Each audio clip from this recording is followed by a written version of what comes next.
Hey everybody, it's Aluna Michaels, esoteric astrologer, coming to talk to you about the events of February 2018. And okay, let's get right to it. Actually doing this today is the last day of January, and we just had the total solar eclipse, total lunar eclipse, sorry. And let's just talk about that for a little bit because it's kind of working into some of the themes of February. So the sun, when an eclipse happens, it's either the sun is opposing the moon, a full moon, or the sun is conjuncting the moon, at a new moon. So today it's a full moon. So the sun in Aquarius and the moon in Leo.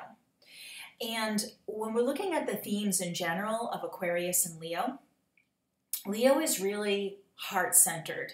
Leo is ruled by the sun, and you could kind of argue that the sun is like the heart of the solar system, and the warmth of the sun and the generosity of Leo and all of that kind of tie into things. And then Aquarius is very intellectual, and it's very much the head, And so this eclipse has a lot to do with blending your heart into your mind, and following your heart. But also because Aquarius has that idea, it's the head, but Aquarius is also about groups. And Leo is very much about the individual. And so it can blend these ideas of how, as an individual, you fit into a group. And, excuse me, another good word for Leo is authenticity. And making sure when you're in groups, even if it's just a couple, but mostly when you think of Aquarius, you think of a larger group, if it's an office or a family or whatever setting, how your true authentic self and your soul and your passions connect with the group ideas and group ideals, and making sure that you are in alignment with yourself and not having to give up too much of your authentic self to be in a group. And so this could bring up a lot of things about if your needs are met in groups or in a, again, family setting, friends, even in an office setting, about work, about are you, at your highest sense of fulfillment with the prescription that job gives you, could be the Aquarius ideal, So a lot of these issues can kind of be up, and even just your own self, do you intimidate yourself out of your heartfelt desires, or do you allow yourself to truly enjoy yourself in your life? Focusing on gratitude is a great thing for this eclipse too, because Leo is so much about that. Because Aquarius can get, and I'm saying this with a lot of love because I'm an Aquarius, so I understand the Aquarian dilemmas.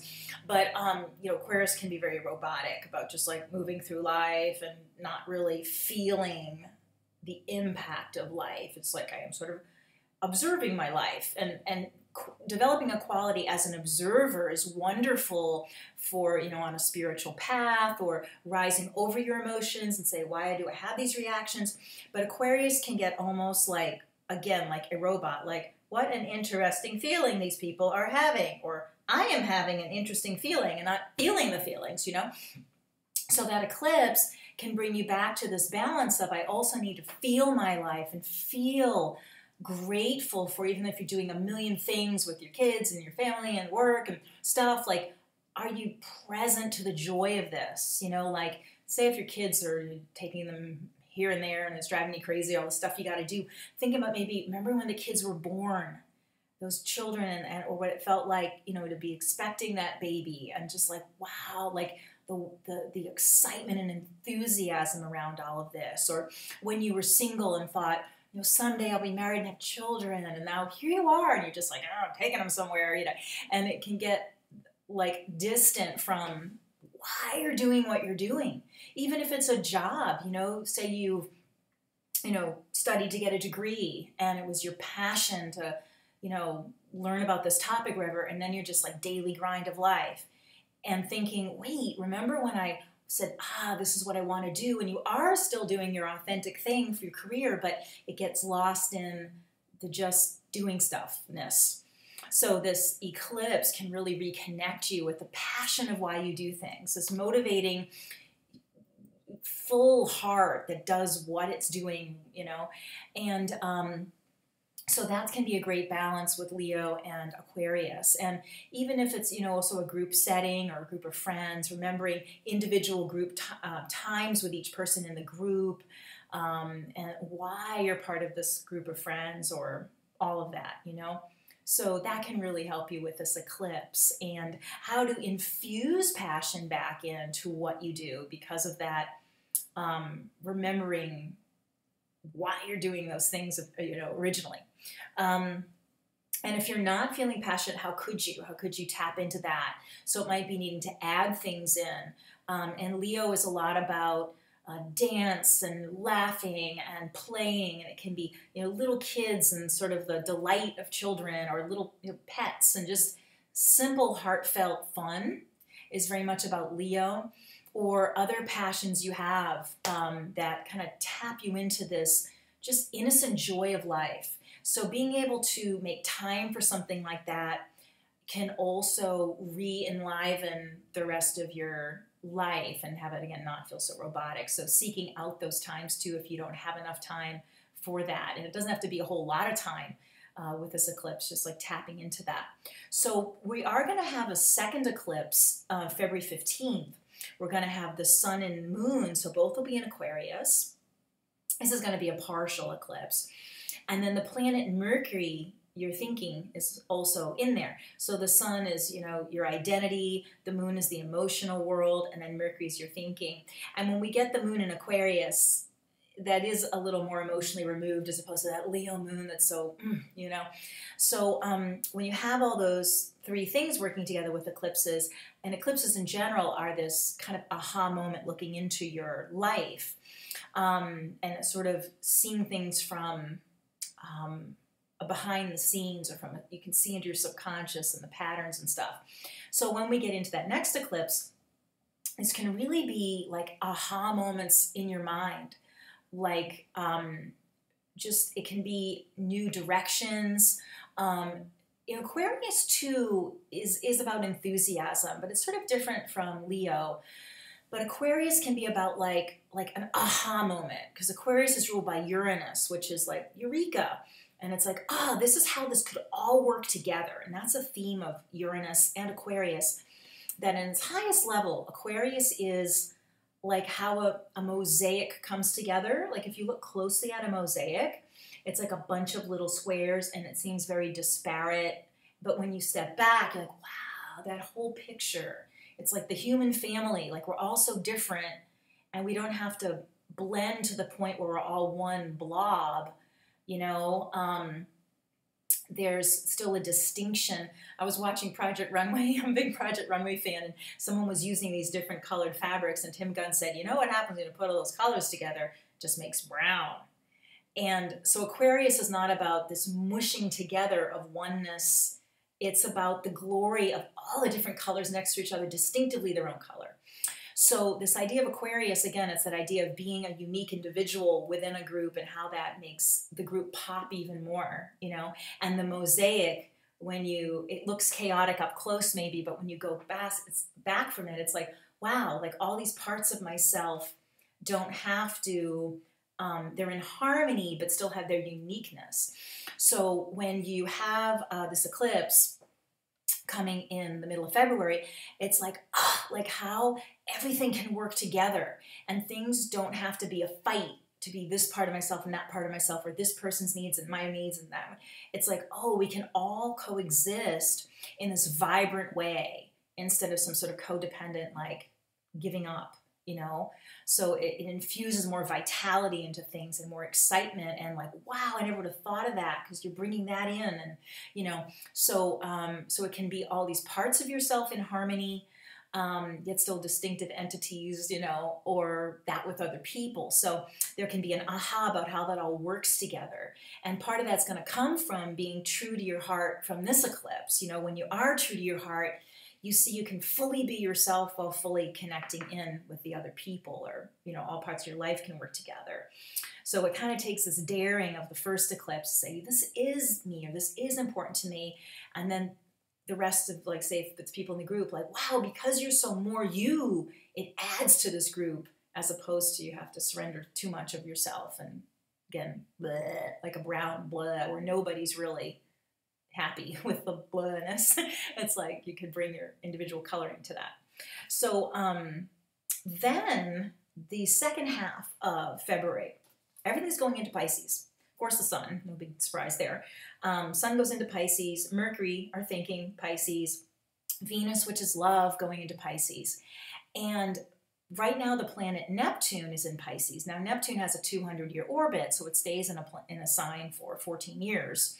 So the idea that we've got all this stuff going into Pisces, and Neptune is the planet connected to Pisces. So this is a real potent time, well, it's not a good word for Neptune, a real emotional time of year to have all the planets there in Pisces, because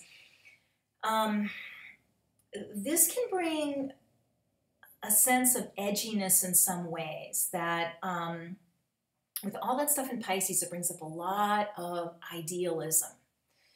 And that can be kind of good, but then we've got Mars in Sagittarius, and Mars squares Pisces. So in the last week of February, there can be kind of a readjustment again about this within the group stuff, because Pisces can be so over idealistic, and Mars is like, that's not going to work. And you can have this sort of bubble punctured about the harmony that was created, you know, and it,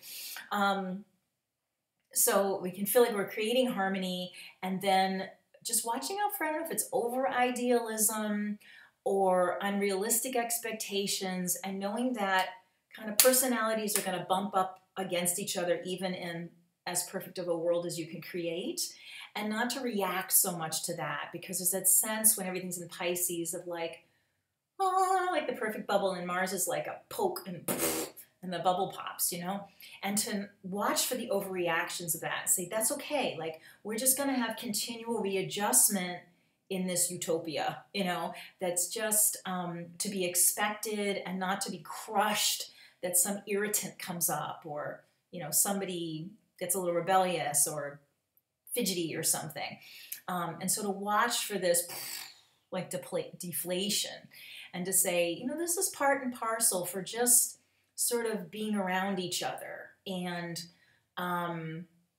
even within yourself, like if you're like, I've achieved this perfect personal nirvana, and then you have a bad day and you think, oh, I'm a bad spiritual person, you know, poking at yourself, Mars. It's like, you know what? There's going to be better days than others, or, oh, this is just showing me another piece of things to grow within myself, or maybe just be kind and kind of file down that little poking part and say, that's okay. I'm still growing, and I don't have to punish myself. I'm still moving, you know, forward in my life or whatever. So watching out for your own self-critique that's unnecessary, and almost like, do you not feel comfortable having a sense of peace, or not comfortable feeling true self-love and true self-acceptance? You somehow feel like you're better if you're pushing yourself, and there's still, and trusting, because Pisces Neptune is more about an evolution and a flowing forward of inevitable flow toward evolving, where Mars is like, do it, go, you know? And it's like, how do we kind of trust that your heart is in a good place, and you are moving forward, and you're not going to be perfect tomorrow. You might, again, great days that are beautiful, and then days that you're not living up to your own expectations, and being kind to yourself on those days you don't live up, but knowing you are kind of going up, up, up, and without having to kick yourself in the ass to get up there, you know, or, oh, you went down, and, oh, you know. So watching those tendencies, and again, being kind. And but there can be also very stimulating dreams with all that Neptune, Pisces planets, and the Mars. You can have some real aha moments in dreams, or just even if you're sort of, I don't know, daydreaming, like driving, or just having a blank mind for some reason, and oh, you have this idea that might spur you on and give you inspiration. It doesn't have to be an irritant, but sometimes it comes up that way. But so you could take note of those, oh, you know, things that come up, and especially if it's dreams or something, I write that down. So, okay, I think I talked a little longer than normal. There was some other things I wanted to say quickly. If you want to hang in there, if you want to tune me out, that's okay. And I'll just say that, alunamichaels.com is my website. You can call me 248-583-1663 for a reading. I'm always available to you that way. Jupiter and Pluto are also working together in what's called a sextile. And this can be really great for planning financial moves, investing in your future in certain ways, especially if it involves higher education stuff, or moving up sort of in a career move, or attaining something you've been trying to work on, of transcending something in your personal life, or again in a career, like getting a promotion or things like this. The whole month of February is like being able to again give attention to that these pieces of slow progress could really be manifesting, and pay attention to how they're manifesting. You're being noticed by the higher ups at work. You're sensing a greater personal growth in yourself, and saying, overall, I'm really making progress here, and I've got a lot to offer the world or the company or this relationship or whatever it is. And watching out for the way you poke at yourself and say, hey, the big picture is I'm going somewhere, and I'm actually putting things into practice, and there's going to be a day where I accomplish less or whatever, or feel grumpy or something, but ultimately the whole picture is I'm going forward. So, and it can be a great time for looking at financial investments, not right away because of the Neptune thing is a whole other story with everything Pisces, but trying to get a bigger picture about that. If it's investing your money in a certain way, or even real estate stuff, it might not be the great time to actually make the purchases, but to investigate those things and see what's viable for you, if there's anything like that too.